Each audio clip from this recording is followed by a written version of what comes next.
మాత్రం అల్పమైనది కావు.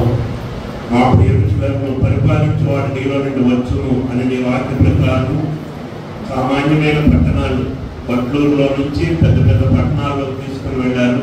అలాగే ఈ చిన్న గ్రామంలో నుంచి చుట్టుపక్కల ఇంట్లో నీ కార్యం కట్టడానికి నీ బిడ్డలను వాడుకున్న దాని కొరకై నేను స్తుతిస్తున్నాను తండ్రి, నేను మహిమపరుస్తున్నాను. నువ్వెంతైనా నమ్మదగిన దేవుడు ప్రభా. నువ్వు కార్యములు చేయటప్పుడు వాటిని ఆపగలిగిన వారు ఎవరు లేరు తండ్రి. మీరు మమ్మల్ని బట్టి నీ కార్యాలు చేయము. మమ్మల్ని పిలిచిన వాడు నమ్మకమైన వాడు కనుక ఆయన నామమును బట్టి మహోన్నతమైన కార్యములు జరిగించడం కొరకై మీరు ఇష్టపడుతున్నారు. వాటన్నిటిని బట్టి మీకు వందనములు స్తోత్రములు చెల్లిస్తున్నాను. ఈ గ్రామానికి ఇవ్వబడిన ఈ బెత్లెహేమును ఈ దినము ప్రారంభ కూడికతో ప్రారంభిస్తుండగా మీ దాసుల ప్రార్థనలతో వాక్యములతో లోనికి రావడానికి ఇచ్చిన అవకాశం కొరకు వందనాలు. కార్యక్రమం ప్రారంభిస్తున్నాము. ఆరాధన సమయం, ప్రార్థనా సమయం, బల సమయం, అర్పణ సమయం అన్నీ కూడా ఆశీర్వాదకరంగా దీవెనకరంగా ఉంచండి. అలాగే మా ప్రియమైన తండ్రి ప్రభువా, ప్రేమావిధు సమయం కూడా ప్రశస్తమైనదిగా ఉంచండి. అంత లేకుండా చేయండి. మీ ఆత్మని ఇక్కడ పంపించండి. కూర్చున్న మా అందరి యొక్క దోషాలు క్షమించండి. మమ్మల్ని పవిత్రపరచండి. మా మానవ హద్దుబాటులన్నీ కరిగివేయండి. ప్రభువా, నీ తేజో మహిమ ఇక్కడ ఈ స్థలంలో నింపినట్లుగా ఆజ్ఞాపించండి. మా ప్రియమైన తండ్రి, మీరు ఈ స్థలంలో సింహాసనాసీనుడు కండి. మా ప్రియమైన తండ్రి ప్రభువా, మీ మెల్లటి స్వరం మాకు వినిపిస్తూ నూతన మందిరములో మా ప్రియమైన తండ్రి నూతనమైన రీతిగా ఆత్మీయంగా శారీరకంగా కట్టబడినట్లు అభివృద్ధి చెందబడినట్లు మా ప్రియమైన తండ్రి ప్రభువా నూతన జీవముతో నింపబడినట్లు స్థానిక సంఘానికి చేరిన వారికి అనేకులకు సమయం ఉపయోగకరంగా ఉంచాలని ప్రార్థన చేస్తూ ఉన్నాను. ఎన్నికలేని నీ దాస్తుడని నేను కూడా ఈ సమయానికి ఉండటానికి మీరు ఇచ్చిన అవకాశం దొరికే స్తోత్రములు వందనాలు చెల్లిస్తున్నాను. మా మిగతా సమయాలు మీరే దగ్గరుండి నడిపించే వారితో మీరుండి సమస్తం క్రమంగా మర్యాదగా మీ మహిమార్థమై జరుగునట్లుగా మీ కృప స్థిరప చేయాలని కోరుచు దీనులమై నిక్తులమై తగ్గించుకుంటూ మీ ఆత్మ యొక్క నడిపింపుకు అప్పగించుకుంటూ మీ ప్రసన్నతను కోరుకుంటూ నీ వెలుగును కోరుకుంటూ నీ మహిమను కోరుకుంటూ మా యొక్క సమస్తమైన మానవ అందుబాటులను యేసు రక్తం ద్వారా శుద్ధి చేయాలని బ్రతిమలాడుచు యుక్తులుగా మీ పాదాలకు అప్పగించుకుని ప్రార్థించి స్తుతించి బ్రతిమాలి వేడుచున్నాను తండ్రి. ఆమేన్. ఈ సందర్భంలో 2 పాటలు మనం పాడుకుంటాం. ఆ తర్వాత నాన్నగారు వారి యొక్క సేవానుభవం, ఈ గ్రామానికి మించినటువంటి సేవానుభవం తెలియజేస్తారు. ఆ తర్వాత మరలా కొన్ని పాటలు పాడుకుని ఆరాధన వర్తమానం మనం వింటాం. ఆ సేవకులు ఆరాధిస్తారు, ప్రార్థిస్తారు. తర్వాత ఆ విధంగా పల్లా వర్తమానం, పల్లా ఆ విధంగా కార్యక్రమం ఉంటుంది. 12 గంటల నుంచే భోజనాలు ప్రారంభిస్తాం. ఎవరైనా ఇబ్బంది అయితే అనారోగ్యవంతులు ఎవరైనా ఉంటే వీళ్ళు భోజనాలు కూడా చేసుకోవచ్చు. ఎవరికి ఆటంకం లేకుండా మేము ఈ కార్యక్రమాన్ని సకాలంలో ముగించడానికి ప్రయత్నం చేస్తాం. అందరూ సహకరించవలసిందిగా ప్రేమతో మనం చేస్తాం. దైవదాసులు షడ్రక్ గారు అలాగే ఇసుకే అన్న వచ్చి పాటలు పాడతారు. పాటలో సహాయం చేస్తారు. మందిరము నాకు పరిశుద్ధ మందిరము నాకు నిర్మించమంటివి ప్రభువా, నిర్మించమంటి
महिमा महिमा नीके महिमा महिमा महिमा नीके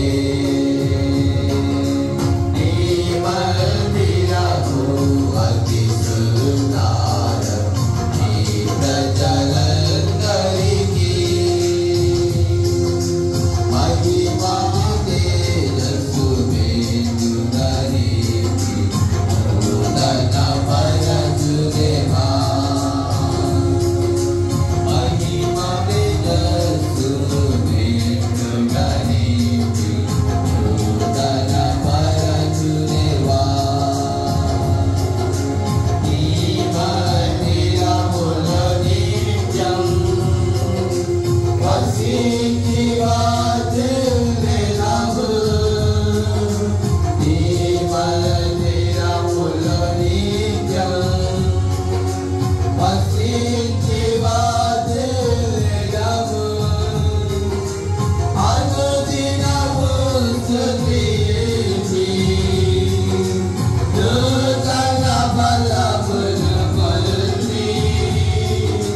ప్రేమగల మా ప్రియమైన తండ్రి, మీ పాదములకు వందనములు స్తోత్రములు చెల్లిస్తున్నాం నాయన.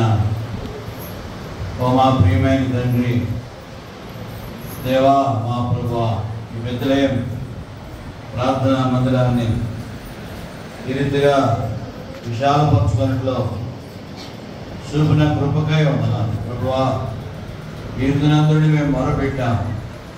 విశాల స్థలంలో నుండి మీరు మాకు ఉత్తరం ఇచ్చినటువంటి దేవుడు అయినందుకై తండ్రి మీకు ఎన్నో వందనాలు చెల్లిస్తున్నాం ప్రభువా. ఈ విశాలమైన స్థలంలో తండ్రి మందిరం ప్రతిష్ట జరుపుకోవట కృపించారు. వందనాలు మీ దాసులతో సంఘ బిడ్డలతో ఓ మా ప్రియమైన తండ్రి నాయన, ఈ రీతిగా ఈ ప్రతిష్ఠిత కార్యక్రమం ఈ రీతిగా జరుగుట్లో మీరు చూపిన కృపకై తండ్రి ఎన్నో వందనములు స్తోత్రములు చెల్లిస్తున్నాం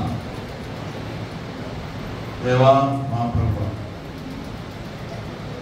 నమ్మకమైన తండ్రి, ఈ సమయంలో కొంత నా అనుభవాలన్నీ కూడా చెప్పాలని బిడ్డలు కోరారు. దాన్ని బట్టి మాట్లాడటకు తెలియపరచడానికి సహాయం కరుణ చూపండి ప్రభుత్వం. ఈ సమయాశీర్వాదాలతో ఆ నోటికి మీరే పూరగా ఉండండి. అవసరమైన మాటలు దయచేయండి, అనవసరమైన మాటలు రాకుండా సహాయం చేయండి. ప్రజలకు మేలు ఆశీర్వాదం దయచేయండి. నా సొంత జీవితాన్ని కూడా మేలు యేసు నామములో వేడుచున్నాం తండ్రి.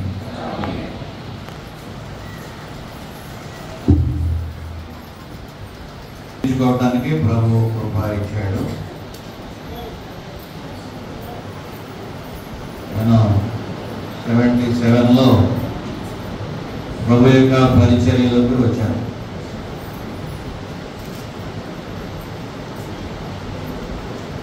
మాది సూర్యరావుపాలెం గ్రామం. మా తండ్రి పేరు పెట్ట సూర్యప్రకాష్.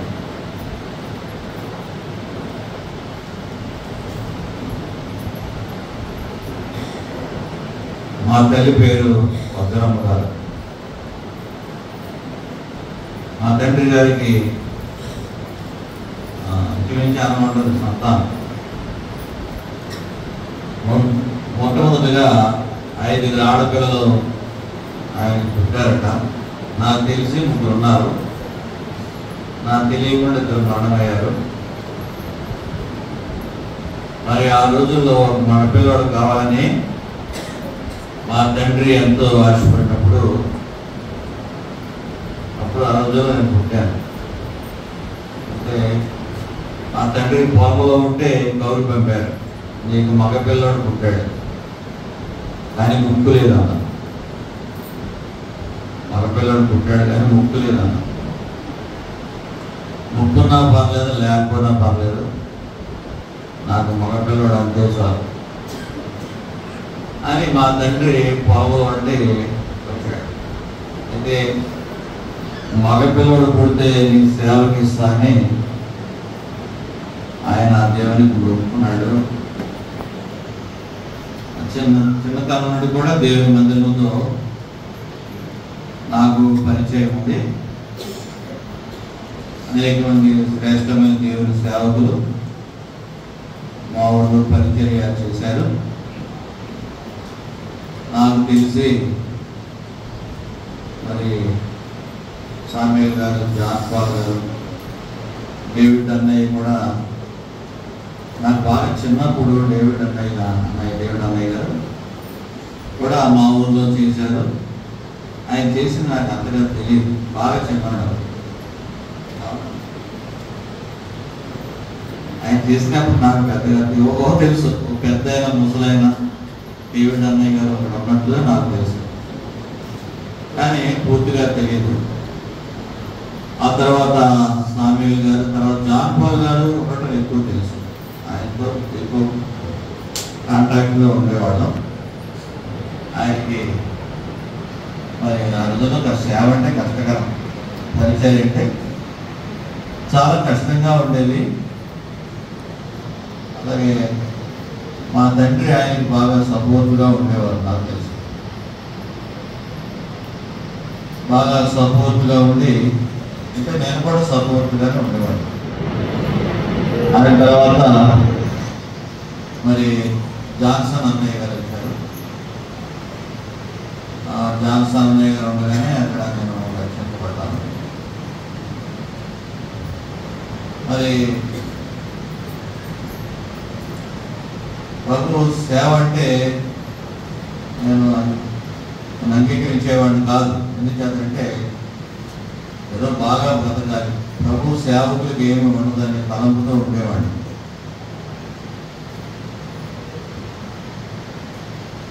ప్రభు సేవకులు అంటే కష్టంగా ఉంటుంది వాళ్ళ జీవితాలని. వాళ్ళంటే గౌరవమే, వాళ్ళంటే మంచి అభిప్రాయం ఉండేది, కానీ వాళ్ళ జీవితాలు చాలా కష్టం అనేది తలంపులా ఉండిపోయింది. ఒక పర్యాయం గుడ్లూరు జాన్సన్ అన్నయ్య గారి ఇంటికి వెళ్ళాను. నేను వెళ్ళాను, పని మీద వెళ్ళాను. అప్పుడు భోజనం చేయమన్నారు ఆయన. అప్పుడు భోజనం చేయమంటే అసలు నేను భోజనం చేయడానికి ఒప్పుకోలేదు. నేను అది ఒప్పుకోకపోవడం ఆ పెద్ద ఆయన గ్రహించేశాడు. ఏమయ్యా, ఒక పూట అన్నం కూడా పెట్టలేదు నీకు అన్నారు ఆయన. అది నా రేపొద్దానం పైకి ఎలా తెలిసింది? నేను నిజంగా కూడా వాడు పెట్టాలి అనే దగ్గర మనం ఏం తింటాం, వాళ్ళకి ఏముంటుంది అని తలంపుతో ఉన్నాను. ఆయన గ్రహించేశాడు. ఒక పూట అన్నం కూడా పెట్టలేము నీకు అలా తిన్నట్టు అంటే తలంపు నాది అలాంటిది. అదిగా నాకు 17వ ఏట వచ్చింది. నేను హై స్కూల్ స్టడీసే, కాలేజీకి వెళ్ళాను. ఎందుచేతంటే హాస్టల్లో ఉన్నాం. చాలా మరి చాలా అలవాటు బ్యాచ్ నా రూమ్లో నన్ను పెట్టారు. వాళ్ళు పుస్తకాలు దొరుకుంటే చాలు దొంగిలించేసారు. పెట్టి పాత్రలు కూడా దొంగిలించేసారు. చదువుకోవడం పుస్తకం ఉండేది కాదు. బట్టలు వేసుకోవడం బట్టలు కూడా ఉండేది కాదు. పేద వీటికి చదవాలని ఆశ ఉండేది. అయితే పుస్తకాలు అయ్యి దొంగిలించేసేవాళ్ళు పోయి. ఏది ఏమైనప్పటికీ నా చదువు సాగలేదు. అక్కడితోనే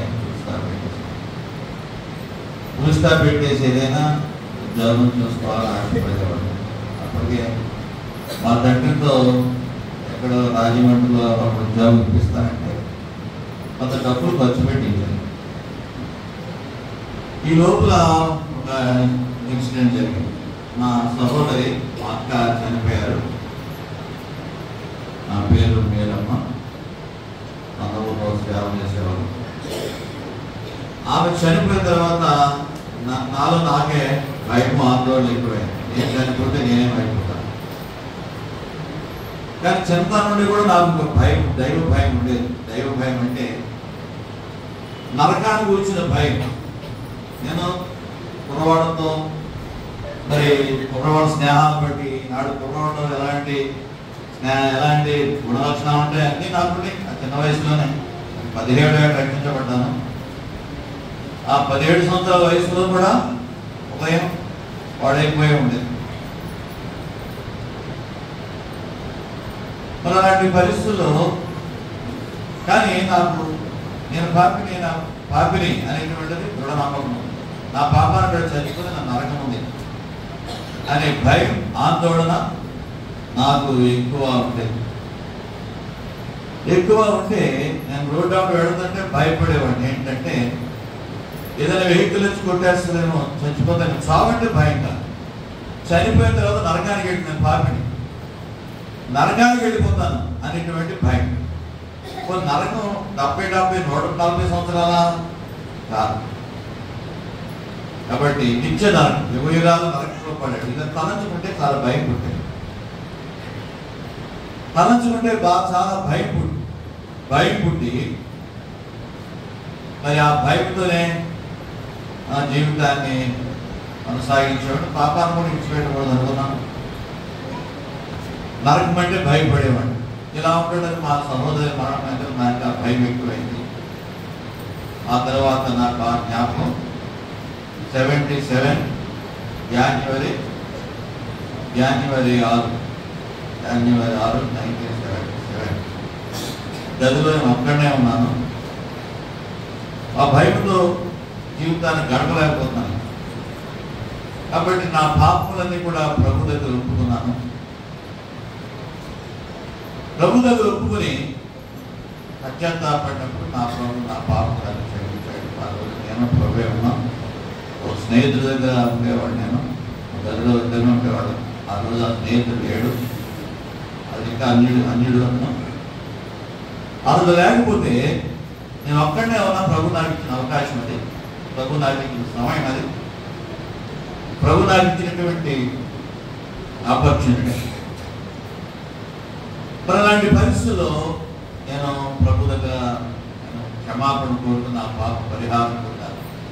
ఆయన రక్తంతో కడగబడ్డాను, శుద్ధి చేయబడ్డాను. అప్పుడే నాకు దైవికమైన ప్రేరేపణ ప్రభు నన్ను ప్రేరేపించాడు ప్రభు సేవ చేయాలని. ప్రభు నన్ను ప్రేరేపిస్తే అప్పుడు ప్రభు పాదాల తీర్మానం చేస్తున్నాను. ఎన్ని కష్టాలు వచ్చినా నేను సేవిస్తాను, ఎన్ని శ్రమలు వచ్చినా నేను సేవిస్తాను, ఏమి లేకపోయినా నేను సేవిస్తాను అని ప్రభు దగ్గర ఆ రాత్రి నేను తీర్మానం. కానీ చేసుకున్నామని ఎవరితో చెప్పట్లేదు. నాలో గొప్ప మార్పు రావడం అందరూ గ్రహించారు. ఇదివరకు తిరుగులో నేనే ఉండేవాడిని, ఏ మోజు చూసినా నేనే ఉండేవాడు, ఎక్కడికి వెళ్ళలేదు. ప్రభు నమ్ముకుంటాను. సరే, అందరూ ప్రజలు నాలో మార్పు స్పష్టంగా గ్రహిస్తున్నారు. ఇతరులు ఏదో జరిగింది. మరి ఎందుకన్నా నేను పరిచర్యకి వెళదామంటే అప్పటికే మా తండ్రితో మన డబ్బు ఖర్చు పెట్టించాను, ఏదో చిన్న ఉద్యోగం. మరి నేనే పనిచేసి ఆ డబ్బు తీర్చాలి, అది ఆ బాధ్యత నా మీద నన్ను భావించాను. నేను ఇలాంటి పరిస్థితులు ఆయనతో నేను సేవ పెడతానంటే ఆయనే బాధపడతాడు నేను చెప్పట్లేదు. మనసులో మాత్రం నేను పరిచర్య డిసైడ్ అయ్యాను. అలాంటి పరిస్థితులు ఆయన వాళ్ళు ఎందుకన్నారు కానీ నా దగ్గర అన్నారు, నువ్వు పరిచర్యకి వెళ్తే నాకు ఎంతో సంతోషం. ఎందుకన్నాడు ఆయన అనేది గ్రహిస్తున్నాను. ఇక్కడ నాలో మార్పు ఏదో చూసి ఆయన అని ఉంటారని నేను ఇప్పుడు గ్రహిస్తున్నాను. నువ్వు దేవుని సేవ పెడితే నాకు చాలా సంతోషం అన్నాడు. నేను పరిచర్యకి వెళ్ళాలని తలస్తున్న ఆశపడుతున్నాను. అయితే మరి డబ్బులు నీతో ఖర్చు పెట్టించాను కదా, మరి ఎవరు తీరుస్తాయి? నేను అలాగో కష్టపడి తీర్చుకుంటాను, వెళ్తే అయితాను. నాకు సంతోషమైంది. అలాంటి పరిస్థితుల్లో జాన్ సన్నయ్య గారు, నేను ఇంకా మా తండ్రి కలిసి సుందర్ సింగ్ గారు దగ్గరికి వచ్చినప్పుడు ఆయన సంతోషంగా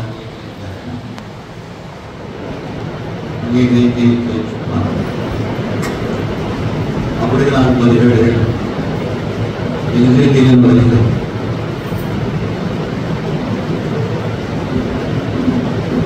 ప్రభువు పరిచర్యకి వచ్చాను. చాలా డిసైడ్ అయిపోయాను. పడుగు మందిరానికి వచ్చాను. తన పడుగు మందిరానికి వచ్చిన తర్వాత అప్పుడే పెళ్లి చేశారు. 10 గడికి అంటే పెళ్ళైతే అతనికి ఆయన కాళ్ళు తప్పమన్నారు. నాకు రాత్రి గడికి చూసి కోడ తప్పమంటే కాళ్ళు తప్పుతున్నా, నొప్పుతుంటే ఇదే అవకాశం అనుకున్నారు. రాదు నీకు పెళ్లి చేస్తాను, నాకు గుడ్డలో రాగేడు గుండె అమ్మ బాబు సరే. అలా అన్న తర్వాత నీకు ఇష్టమైతే కెజియా చేస్తాను, నీకు ఇష్టమైతే కెజియా చేస్తానంటే నాకు వద్దాను. నాకు వద్దంటే అప్పుడు ఆయన ప్రాపర్టీ పోతా ఉండేది. స్టేజ్ మీద సత్క్రియ చేసే బాధ్యతకుండా సత్క్రియ చేసే బాధ గురించి ఉంటుంది. నేను అలాంటి ఆయన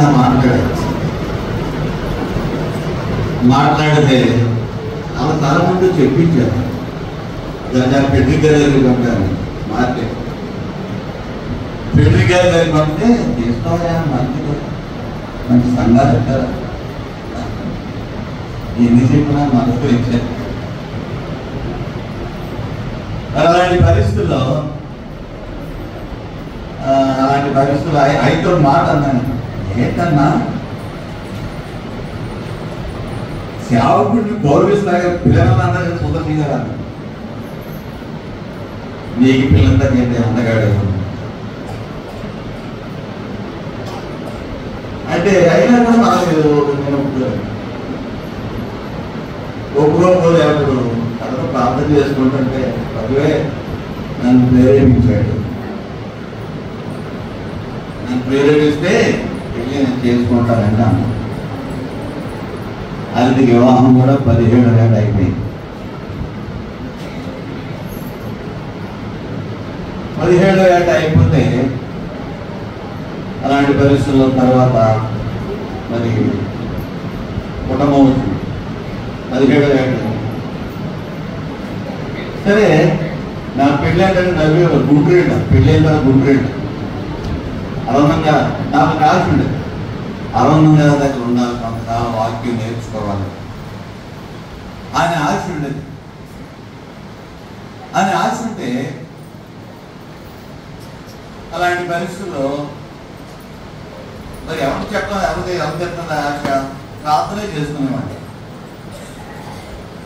ప్రార్థన చేసుకుని దేవుడు ఆనందంగానే కలిపాడు. అంతకుముందు సుందర్ సింగ్ గారు అడిగారంట ఆనందంగానే ప్రార్థన పెడతాను చెప్పాను, ఆయన ఒప్పుకోలేదు టైంలో. కానీ దేవుడు ఆయన్ని కలిపి 6 మంది మైండ్ బాడీలు ఎక్కువ వచ్చి అప్పుడు నేను గుర్తొస్తే ప్రార్థన పంపించంటే అప్పుడు భార్యతో నేను వెళ్ళాను, ఇద్దరు వెళ్ళాము. అక్కడ నవ్వేవారు, మీకు బిడ్డ నవ్వేవారు అన్న అప్పుడైపోయిందని. సరే ఆయన దగ్గర కొంతకాలం జాగ్రత్తకున్నాను. నన్ను పక్కనోడికి మాట రాకూడదు. ఆ చిన్న వయసులో దేవుళ్ళని తలంపులు ఇచ్చేవాడు నాకు. నన్ను పంపినోడికి మాట రాకూడదు, నన్ను చేర్చుకున్నవాడికి మాట రాకూడదు, నాకు మాట రాకూడదు అంటూ జాగ్రత్తగా ఉన్నాను. అక్కడ జాగ్రత్తగా 1 సంవత్సరం పాటు దగ్గర ఉన్నాను. నేను మాత్రం నా కష్టమో నష్టమో నేను సుందర్ సింగ్ గారు కూడా మళ్ళీ చెప్పేవాడు కాదు. ఆయన ఏదో చెప్తాడేమని కనిపెట్టేవాడు, నేను చెప్పేవాడిని కాదు. కష్టంతా భరించి మనవాడు చేసుకున్నాను. అలాగే పడుంటే నేనేం చెప్పేవాడిని కాదు. అప్పుడు నాకు అప్పుడే డివిజన్స్ వచ్చేసాను. డివిజన్స్ వస్తే రెడ్డి గారు మార్కింగ్ గారికి డివిజన్స్ వస్తే లెఫ్టినెంట్ వస్తే అప్పుడు సుందర్ సింగ్ గారు నాకు ఉత్తరాలు రాసేవారు. అది చాలా ఘనంగా వాడపడ్డాను. అరమణ్య వేసి పాటలు ఆడుతుంటే ఆ వయసులోనే అందరూ కూడా ఆశ్చర్యపోయేవారు. West Godavari Krishna district, Guntur district అనేటువంటి మరి వ్యత్యాసం ఉండేది. అక్కడ వ్యత్యాసం ఉంటే అరమణ్య తిరిగితే గుంటూరు వెస్ట్ గోదావరి అందరూ నా దగ్గర చూసేసేవారు. వచ్చి ఆడ సంతోషం వ్యక్తం చేసేవారు. అదిగా నా జీవితాన్ని జాగ్రత్తగా గడుపుకోవడం దేవుడు పంపించాడు. సరే కాబట్టి నాకు అప్పుడే డివిజన్స్ వస్తే నాకు సంతోషంగా ఉత్తరాలు రాశాడు. రెడ్డి గారు బయటకు వెళ్ళిపోగా ఉన్నవాడు కొడుకుని మీటింగ్ సేవకుల మీటింగ్ జరుపుకున్నానంటే నాకు జాలే పుట్టేది, బాధ వేసేది. అది మనోళ్ళు వాళ్ళు కదా అనే బాధ. సరే బాధ ఇస్తే అప్పుడు ఆయనే డైరెక్ట్గా అరవింద్ గారిని అడిగేశారు, బాధను తీసుకుపోతాను. అడిగేస్తే మీ దయ అన్నాడు ఆయన. అరవింద్ మీ దయ అంటే అప్పుడు సండే చర్చలు అనౌన్స్మెంట్ చేసేసారు. మన సొత్తు కాదు, ఆయన సొత్తు. ఆయన దగ్గర వచ్చి మా దగ్గర అనౌన్స్మెంట్ చేసేసి నన్ను చేశారు. వచ్చేసిన తర్వాత సేవ ఎక్కడ సేవ సుందర్ సింగ్ అన్నయ్య నన్ను అడిగారు, ఏమని నువ్వు ఎక్కడ సేవ చేస్తావు డిసైడ్ చేసుకో, ఎక్కడికి నేను పంపిస్తాను. నాకు ఒక ఆశ పెట్టిపోయింది. కొత్త స్థలంలో పరిచర్య ప్రారంభించాలనేటువంటి ఒక ఆశ ఉండిపోయింది. ఒక ఆశ ఉండిపోతే కొత్త స్థానంలోకి వెళ్ళాలి. అప్పుడు నేను తాళ్ళపూడి వెళ్ళి సేవ చేస్తాను. అందరూ మరి జాన్సన్ అన్నయ్య గారు కూడా నవ్వారు. ఏంటి చేస్తావు అక్కడ, ఏడు చెట్టు ఏదో చూసావు, ఏడు కూడా తిరిగి ఇచ్చావు అని నవ్వారు. కానీ నాది నా ఆశ వాళ్ళకి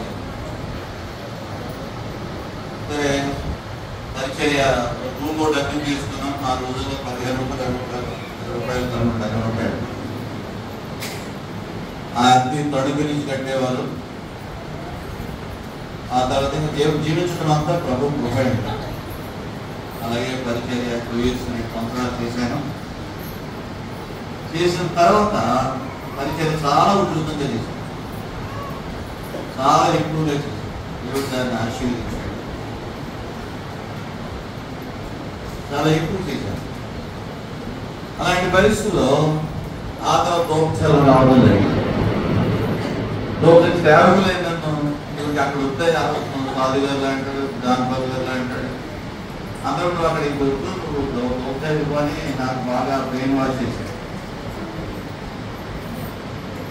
అదే నేను ప్రారంభించాను, ఏదో కొనుక్కోకుండా వెళ్తాం ఏంటంటే నీకేం తెలియదు ఇల్లు. నేనే సుందర్ సింగ్ గారిని అడిగాను, దోపచాలు వెళ్తున్నాను ముగించాను. ఆ రోజుల్లో మా మాట్లాడితే మాట్లాడాను. నేను ఏం జరిగిందో అది ఏదో కూడా జరిగింది. ఏమని అడిగితే అదే చేస్తాను. జాన్పాల్ గారు, నాకు ఇంకా ఎవరంటే డేనల్ గారు, ఇలాగా వాళ్ళు ఆదివారం చూడమనేవారు. కానీ వాళ్ళు ఎక్కువ రాలేకపోయేవారు, నేనే ఎక్కువ శ్రద్ధగా చేసేవాడిని. చేసిన తర్వాత వేకర్స్ కాలనీలో పెట్టాము. ఆయన ఎవరో జ్ఞానులు దేవుడి గారి ఇంట్లో తను వంట పాత్రలు అన్నీ పడుకునేవి, వంట చేసి పనిచేసాను. సైకిల్ మీద వెళ్ళేవాడిని, తాడేపల్లి వంట చేసుకునేవాడిని. ఆ కుర్చీ మీద అన్ని తిరిగేవాడిని. ఆ రోజు కట్టుబాటు తిరిగేవాడిని. తిరిగిన తర్వాత సరే నేను తర్వాత ప్రారంభంగా బాధపడ్డ తాడేపల్లి కొరికెళ్ళి పెట్టారంటే ముదులూరుపాడికి మార్చుకున్నారు సందర్శించినప్పుడు. ఇల్లు నేనే చూశాను. ముదులూరుపాడు చూస్తే మమ్మల్ని కూర్చోబెట్టి సుందర్ సింగ్ గారు అడిగారు, ఇది ఎవరంతా కూడమన్నారు. నాకు రమ్మంటే వెళ్దాం అనుకున్నాక నాకు నేనుగా వస్తాను అందాం అనుకోలేదు. అది కుమార్ రాజా నేను వస్తానని గుడికి వచ్చాడు. ముదులూరుపాడు నేను గుడి వచ్చిన తర్వాత పండుగ నుంచి కొంతకాలం అద్దె కట్టారు ఇంటికి. తర్వాత అద్దె కట్టడం నీ అద్దె కూడా డబ్బులు చూసుకుంటే అది పండుగ పక్కా జెండా ఎక్కించాడు. ఆయన వెళ్ళిపోయాడు. సరే వెళ్ళి పని గ్యాప్ వచ్చేసి గ్యాప్ వచ్చేస్తే మన అలాంటి పరిస్థితుల్లో మరలా గుడి పని ఏం చేసిన కలెక్ట్ చేసుకుని ఆ సామాన్ అంతా మళ్ళా మున్నూరుపాడు నుంచి గుడి వేకర్స్ కాలనీలకు చేశాను. మళ్ళా తిరిగి ప్రారంభించాను పరిచయం. అప్పుడు నాకు ఆంపాల్ గారిని హెల్ప్ ఇచ్చాడు. ఆంపాల్ గారిని హెల్ప్ ఇస్తే ఇద్దరు కొంతకాలం చేశాం. తర్వాత ఈ దోపశాలలో అత్తమాలు గుడి వెళ్ళిపోవాలి మా ఉండడానికి కొంచెం బాధ వ్యక్తం చేసినట్టున్నారు ఆయన దగ్గర. సరే నువ్వు దోపశాల చూసుకుని ఆంపాల్ గారిని అప్పి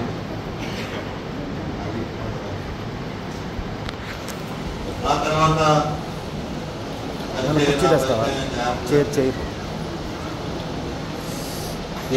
వర్క్ మైండ్ ఉండేవాడిని. ఎప్పుడు వర్క్ మైండ్, ఇప్పుడు కూడా కొంచెం సమయం కూడా దేవుడి సేవలో ఉపయోగించాలని తప్పుకుంటున్నాను. టైం వేస్ట్ చేయడం ఇష్టం.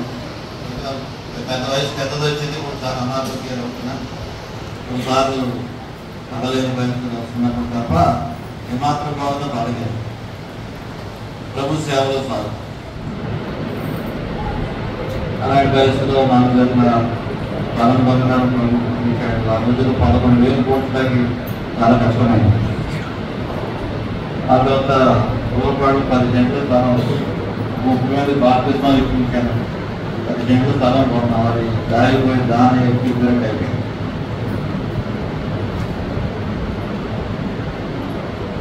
ఆ తర్వాత భూమిచాల నిలబెట్టారు, ప్రభుత్వం చూపించాడు.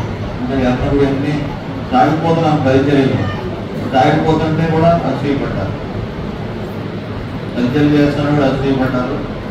మనిషికి అది ఎన్ని సంఘాలు ఉంటారండి, అసలు ఎన్ని సంఘాలు ఎక్కేముంది, మన దగ్గర ఎంతో సేవ చేశారు. కర్ణాటక వెళ్ళారు.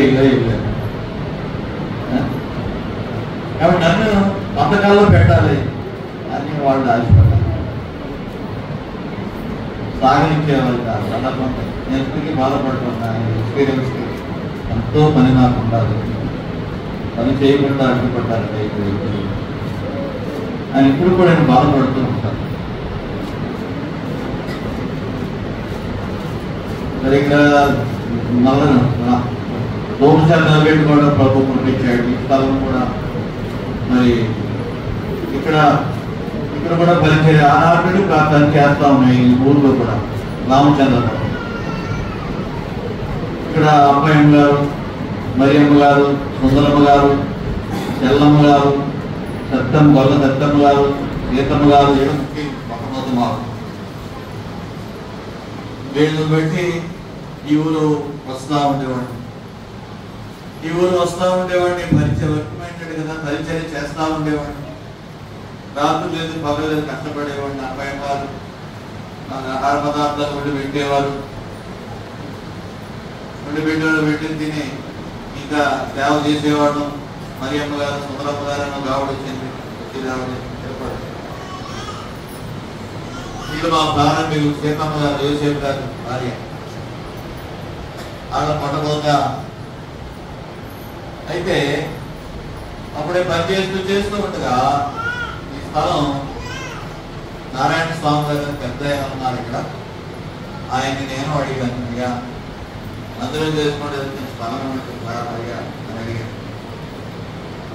అడిగితే మంత్రి స్థలం ఇస్తానంటే మరి ఇదే యశోడు ఎవరో అంటాయి ఉన్నారంటే అబ్బాయి గారు, బాబురావు గారు అంతా ఉన్నారు. కాబట్టి దయచేసి స్థలం ఇప్పించండి అంటే అబ్బాయి గారు కూడా అడిగారు. అప్పుడు ఆయన వచ్చి ఈ స్థలం ఇలా చూపించి వేసుకోండి అన్నారు. ఆయన మంచివారు నారాయణ స్వామి గారు ప్రక్కన ఇల్లు స్థలం అందరికీ ఏదో సామాన్యమైన రేటుకి ఇచ్చారు. పెద్ద వ్యక్తి, దానికంటే నాకు చాలా గౌరవం. పరిధిగా ఈ స్థలం ఇచ్చారు. ఈ స్థలం ఇస్తే మరి మొట్టమొదట చిన్న మందులు నిలబెట్టారు. సంఘ బిడ్డలు ఉన్నారు. మరి అంబేద్కర్ గారిని ఆ రోజుల్లో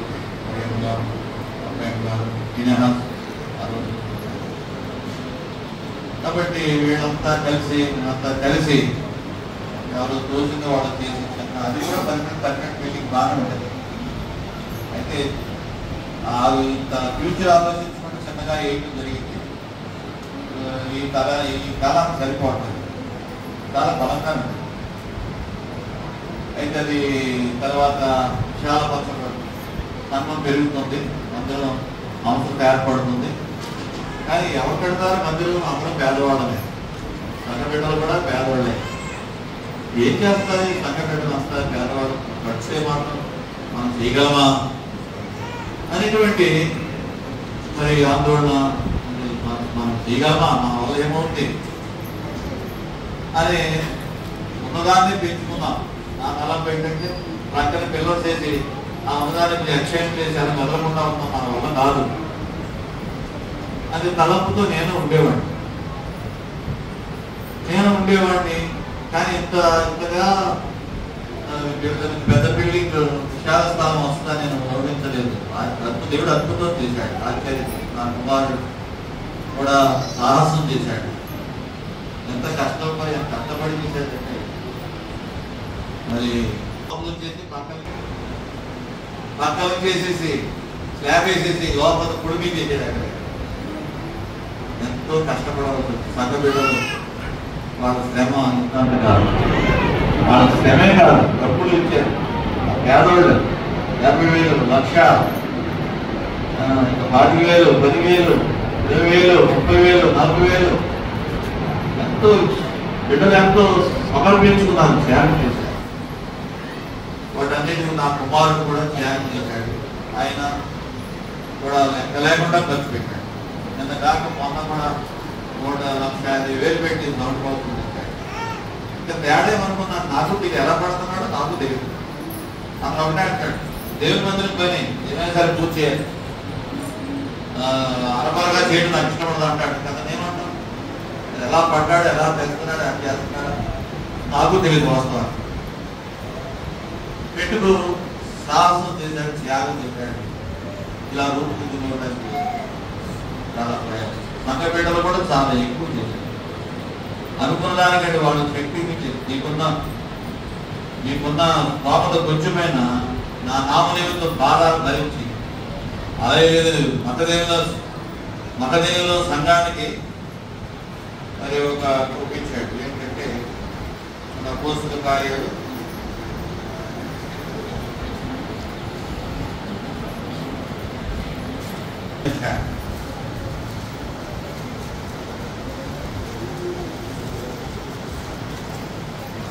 8వ అధ్యాయం 1వ వచనం. సహోదరులారా, మకదోనియ సంఘములకు అనుగ్రహింపబడిన దేవుని కృపను గురించి మీకు తెలియజేయుచున్నాను. ఏలనగా వారు బహు శ్రమల వల్ల పరీక్షింపడక అత్యధికంగా సంతోషించరు, మరియు వారి నిరుపేదలను వారి దాతృత్వం బహుగా విస్తరించెను. వారి నిరుపేదలను వారి దాతృత్వం బహుగా విస్తరించను అని చూసి, అలా నిరుపేదలే ఉన్నవాడు, కూలినాలు చేసుకునేవాడు, మరి కష్టాలు పడి ఆటోలు ఫీల్డ్ అది మోటార్ ఫీల్డ్ ఇలాగా ఊర్లు వేసేవాళ్ళు కూడా ఉన్నారు. గ్రామాన్ని కూడా దేవుడు ఆశీర్వదించాడు. అందరూ ఊర్లు వేస్తారు కదా. వీళ్ళు మంచి మంచి ఇల్లు, నేను వచ్చేటప్పటికి ఎంత ఎక్కువ లేదు, గుడిసెలు అన్నీ కూడా అందరి గుడిసెలు, అందరూ మంచి మంచి ఇల్లు కట్టుకున్నారు, పొలాలు కొట్టుకున్నారు. అందరూ కూడా ఎంతగానో ఆశీర్వదించబడ్డారు. అయినా నిరుపేదలు ఉన్నారు. ఆ నిరుపేదలు చేసిన త్యాగం సమర్పణ చాలా గొప్పది. ఆ రీతిగా వ్యక్తులు తారీఖుల జరగడానికి ఇచ్చాడు. కాబట్టి దేవుడు అన్నయ్య ఒకసారి నాతో అన్నాను ఏంటంటే, నువ్వు పడ్డ కష్టాలన్నీ కూడా ఒక పుస్తకం రాయన్నారు. ఆయన గుర్తుందో లేదో.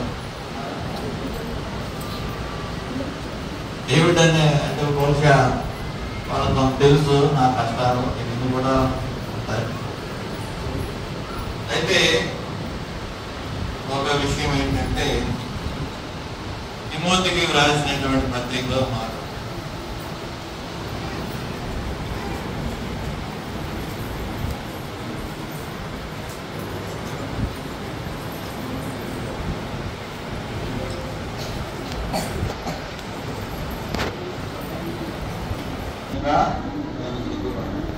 చూడండి, 2వ పత్రిక 1వ అధ్యాయం 12. ఈ హేతువు చేత లేక 11 ఆ సువార్త విషయంలో ప్రకటించిన వాడిగాను అపోస్తలుగాను బోధకుడుగా నియమించబడితేనే ఈ హేతువు చేత ఈ శ్రమలను అనుభవించున్నాను. కానీ నేను నమ్మిన వారి యూదులు కనుక సిగ్గుపడను. నేను ఆయనకు అప్పగించిన దాన్ని రాబోచున్నాను.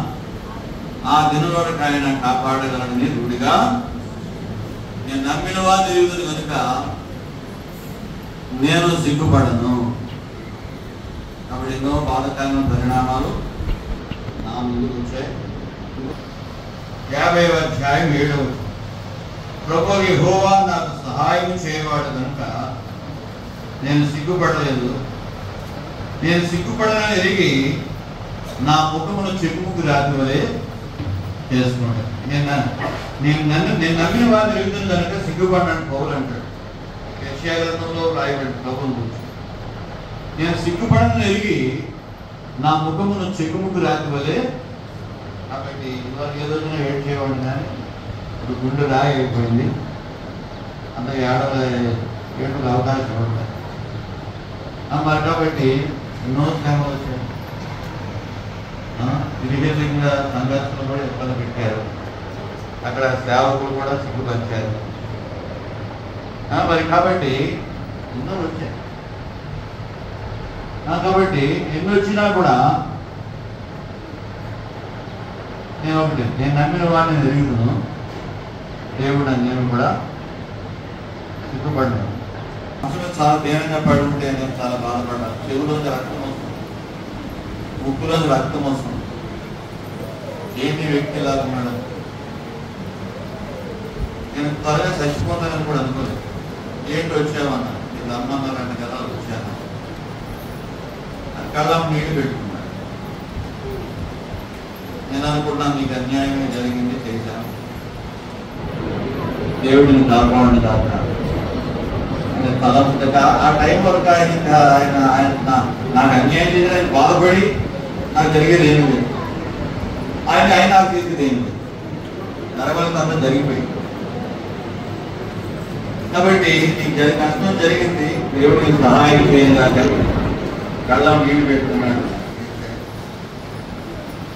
ఆ తర్వాత ఆ రోజు ఉన్నాను. ఆ రాత్రి మనం బయలుదేరుతున్నాం. కాబట్టి అది ఆఖరిగా ఆయనతో నేను కూర్చోం, నేను చనిపోతాను. కొద్ది రోజులకి చనిపోవడం వస్తుంది. ఏది ఏమైనా దేవుడు శోధన వచ్చినా దేవుడు విడిచిపెట్టలేదు, ముందు కూడా విడిచిపెట్టని అలా ఈ పరిచయం ఇలా జరగటానికి ప్రభుత్వం వచ్చాడు. మా కొరకు కూడా మా పరిచయం వరకు మా కుటుంబం నేను మీ ప్రాంతంలో జ్ఞాపకం ఉంచుకోండి. పాట మళ్ళా పాడుకుందాం, తర్వాత ఆత్మలో పెడదాం. రండి.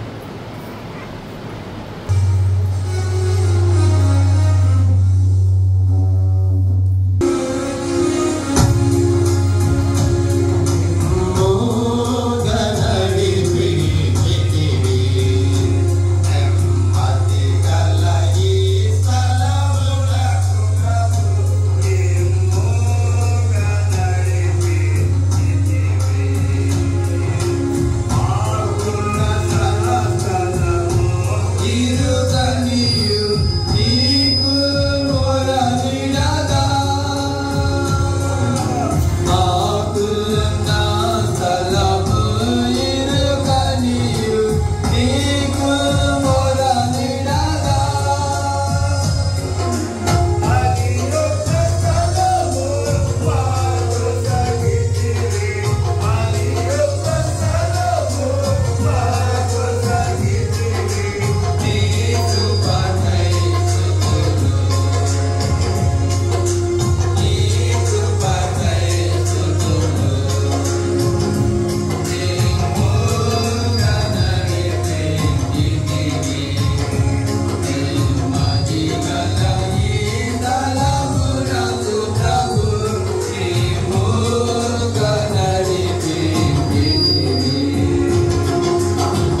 కొన్ని నిమిషాలు ఆరాధన వర్తమానం మనం వింటాం. జాన్ భూషణ్ ఫ్రమ్ సింగనూరు, ఆయన ఆరాధన వర్తమానం.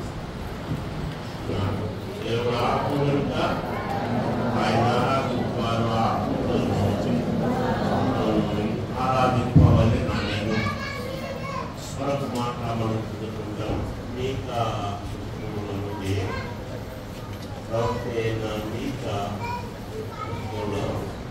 5వ అధ్యాయం, మీకా నుండి 5వ అధ్యాయం. ఘనమైన ఘనమైన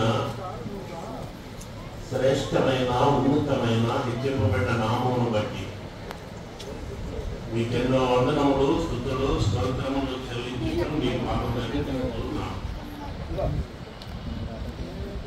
మీరు ఆగ్రహించిన ఈ మంచి సమయాన్ని బట్టి మీకు స్తోత్రం.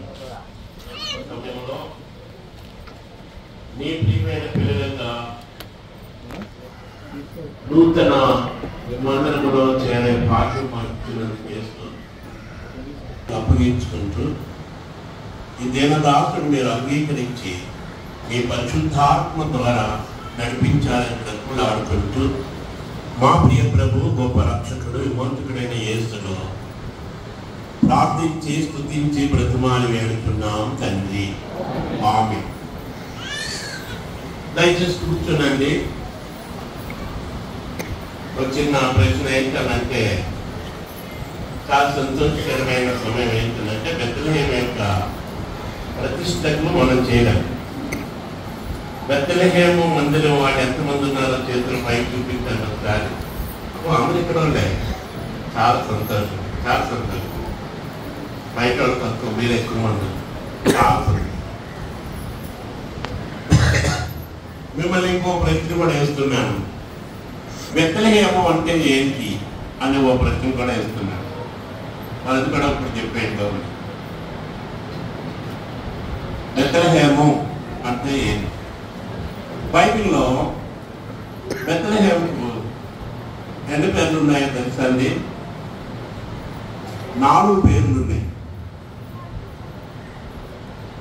ఒక పేరు ఏం పేరు అంటే కిర్యత్-యెయారీము. చెప్పండి ఏంటది? అన్ని బైబిల్ చూపించాలండి, ఎందుకంటే 12:30 భోజనాలు ఎక్కువ అన్నారు కదా. కానీ నా బోధన వెళ్ళిపోతారు అందరూ చాలా మంది.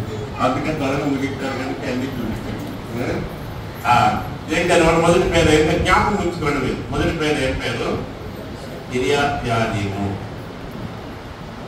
కొంత కాలానికి అది ఎట్లా మారింది అనంటే ఎఫ్రాతా. చెప్పండి. కిర్యత్-యెయారీము అంటే అర్థం ఏంటంటే కొండలు అడవులు గల స్థలము అని అర్థం. అర్థమైందండి. చిన్న చిన్న కొండలు ఉంటాయి ఎక్కడ? బెత్లెహేములో విశాలమైన స్థలాలు ఉంటాయి. కనుకనే దానికి బెత్లెహేము ఉండే మొదటి పేరు కిర్యత్-యెయారీము. తర్వాత కొంతకాలానికి అది ఏమైందంటే ఎఫ్రాతా. చెప్పండి. ఎఫ్రాతా. ఎఫ్రాతా అంటే అర్థం ఏంటంటే అన్నవరం అని అర్థం. అని చెప్పండి. సమృద్ధి అయిన భోజనం కలిగిన స్థలం. ఎక్కడండి? మీరు మరి కొద్దిమంది అయినా కానీ సమృద్ధిగానే కనపడుతుంది. పెద్ద బిల్డింగ్ చెప్పారు కదా, ఆయన చెప్పారు కదా, అన్నగారు చెప్పారు ఏంటి? మీరు కొద్దిమంది ఉన్నా కానీ చాలా ఎక్కువగా మీరు దేవుడి కొరకు ప్రయాసపడేవాడు ఉన్నారు. నాకు చాలా తక్కువ అటువంటాడు. చాలా సంతోషం. అర్థమైందని. కనుక దేవుడు ఒకరిద్దరినే వాడుకుంటాడు ఎవరిని ఎక్కడైనా కానీ. దేవుని కార్యాలకి ఒక్కరుంటే చాలు, దేవుని కార్యాలు ఘనంగా జరుగుతుంది. ఒక్కడు నిలబడితే చాలు, వెనకాల దేవుడు గొప్ప కార్యాలు చేసుకుంటూ వస్తాడు. దాన్ని చూడగలిగిన స్థితి మనకు కూడా ఉండాలి. అర్థమైంది. కనుక ఎఫ్రాతా అంటే అర్థం ఏంటన్నామంటండి? అర్థం ఏంటండి? అన్నవరం. చెప్పండి. అంటే సమృద్ధి అయిన భోజనం. మనకు అన్నవరం ఉంది కదండి, కనుక అక్కడికి వెళ్ళిన వాళ్ళందరికీ సమృద్ధి అయిన భోజనం ఉంది. అట్లానే మీ బెత్లెహేములో ఏముందన్నమాట? సమృద్ధి ఉంది. ఏం సమృద్ధి? నేను అనుకుంటున్నాను ఏంటంటే శారీరకమైన సమృద్ధి ఎక్కడైనా ఉంటుంది అంటే ఆత్మీయమైన ఆహారాలు సమృద్ధిగా ఈ స్థలంలో నుండి బయలుదేరుతుంది అని నమ్ముతూ ఉన్నాను. అర్థమైందా?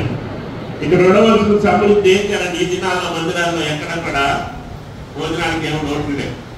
మందిరాల్లో 10 మంది తిని వెళ్ళేవాడు కూడా పొందుతున్నారు. అలాంటి మొదటి దినాలు రాజరంగ గారు మొత్తం చూడండి, 6 రోజులు నేను అందరూ కొంచెం రేపు ఎదిగాం కనుక వారానికి 4 రోజులు భోజనాలు లేని రోజులు ఉన్నాయి మా తెలిసివన్నీ. అటువంటి శ్రమలు ఇప్పుడు అవి ఏమి లేవు. ఇప్పుడు భోజనాలు దేవుడు సమృద్ధిగా ఉన్నాయి. అంతేకాదు పలావులు బిర్యానీ కూడా వస్తున్నాయి. కావాలి మాట్లాడితే అయ్యే వస్తాయి, అన్నీ సమృద్ధిగా ఉన్నాయి. అయితే ఈ దినాల్లో కొరత ఏం ఏర్పడుతుంది అని అంటే అన్నవరంలో కొరత ఏంటంటే ఆత్మీయమైన అన్నవరం లేకుండా అయిపోతుంది. అర్థమైందని ఏం లేదు, ఆత్మీయమైన ఆహారం కావాలి. ఎక్కడ చూసినా కలిపి చెరిపే వాటి అన్న ఆకలి భోజనం ఎక్కువైపోయింది. క్షేమకరమైన భోజనం ఉండే స్థలమే ఏం పేరు అన్నమాటండి. తర్వాత దానికి ఇంకో పేరు ఏం పేరంటే బెత్లెహేమ్. బెత్లెహేమ్ అంటే అర్థం ఏంటంటే రొట్టెల ఇల్లు అని. అన్నీ ఒకటే అర్థం ఇంచుమించుగా, అన్నీ ఒకటే అర్థం ఇంచుమించుగా. కానీ ఏంటన్నమాట వారి పేర్లు అట్లా వాళ్ళ భావాలు రాసుకుంటూ వచ్చారు. ఆఖరు ఏంటంటే బెత్లెహేమ్ అని పేరు హెబ్రీ పదం. బెత్లెహేమ్ కనుక ఆ పదానికి అర్థం ఏంటి అంటే సమృద్ధి అయిన క్షేమమునిచ్చే స్థానము అని అర్థం పెట్టారు. ఇది బెత్లెహేమ్ అంటే. అర్థమైందండి? సమృద్ధి అయిన. అంతేకాదు బెత్లెహేములో 4 ప్రాముఖ్యమైన వ్యక్తుల గురించి ఉంటారు. బెత్లెహేములో 4 ప్రాముఖ్యమైన వ్యక్తులు ఉన్నారు. ఆ 4 ప్రాముఖ్యమైన వ్యక్తుల్లో ఒకతను ఎవరు అని అంటే ఎలీమెలెకు. చెప్పండి, అందరూ తెలుసు కదా ఎవరు? ఎలీమెలెకు. రెండవ ఆయన పేరు ఏం పేరంటే బోయజ్. చెప్పండి. మూడో ఆయన పేరు ఏం పేరంటే దావీదు. చెప్పండి. 4వ ఆయన పేరు ఏం పేరు? యేసుక్రీస్తు. చూసారా? యూదా దేశం బెత్లెహేమా, నువ్వు యూదా ప్రధానుల్లో ఎంత మాత్రమైన నువ్వు అల్పమైన దానివి కావు.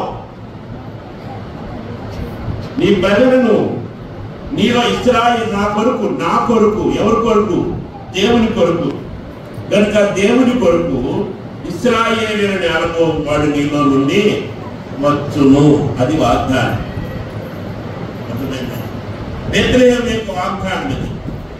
కనుక నేను దేవుని బిడ్డలారా 4 వ్యక్తుల్లో కూడా మొట్టమొదటి వ్యక్తి జరిగిన పొరపాటు ఏంటంటే బెత్లెహేము నుండి బయటికి వెళ్ళాడు. ఎక్కడికి వెళ్ళాడు? బెత్లెహేము నుండి. కనుక మీ అందరికి హెచ్చరిక ఏంటంటే నువ్వు బెత్లెహేములో అడుగు పెట్టావు, ఎట్టి పరిస్థితుల్లోనూ బెత్లెహేమును విడిచిపెట్టాను.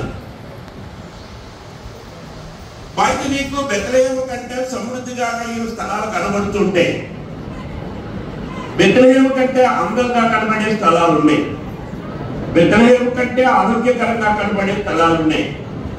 అంతా మోసమే. అలా ఆశపడ్డాడు, మోసపోయాడు. ఎవరు? అమ్మా ప్లీజ్ మీకు ఒక రిక్వెస్ట్ చేస్తున్నానండి. ఏమండి అన్నగారు, ప్లీజ్ ఒక్క వైపు నుండి తీసుకోండి, వెనక్కండి. ఇందులో పట్టలేదు, ఎందుకంటే ఏదైనా ఉండేగా. ఇంకా వాకింగ్ కావాలంటే మాత్రం జాగ్రత్తగా కూర్చోండి. అయినా మేము అంత బదులు కూడా కాదు. అంటే ఎలీమెలెకు సమృద్ధి అయిన స్థలంలో ఉన్నవాడు. సమృద్ధి అయిన స్థలంలో ఉన్న ఎలీమెలెకు తన భార్య బిడ్డలతో బెత్లెహేములో వచ్చే శ్రమకు భయపెట్టాడు. నేను భయపెట్టాడు.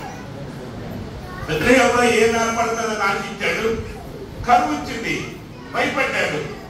బెత్లెహేము యొక్క దేవుడు ఏంటో ఎరగల. బెత్లెహేములో ఉండే సమృద్ధి ఏంటో తనకు తెలవల. బెత్లెహేములో ఉండే ఆశీర్వాదకరమైన సర్వశక్తి కలిగిన వాడు ఉన్న స్థలం ఆయన ఏమైపోయాడు? మర్చిపోయాడు. దేవుడి మీద ఆధారపడటం పోయింది, మనుషుల మీద ఆధారపడ్డాడు, మానవ పద్ధతుల మీద ఆధారపడ్డాడు, తను తాను భద్రపరుచుకోబోయాడు. కూడిన తాత్కాలికమైన అశాంతితో కూడిన రాజ్యంలో పోయాడు. ఎవరు? ఏమైనా నన్ను పోయి సమస్తము కోల్పోయాడు. మిగిలింది ఎవరు మిగిలారు? అమ్మగారు మిగిలింది. తీసుకెళ్ళి పెద్ద మనిషి పోయాడు. పిల్లలు పోయారు. ఎవరు మిగిలారు? ఏడుస్తూ కూర్చుంది అక్కడ. ఏమని కోల్పోయి తిని మొదటి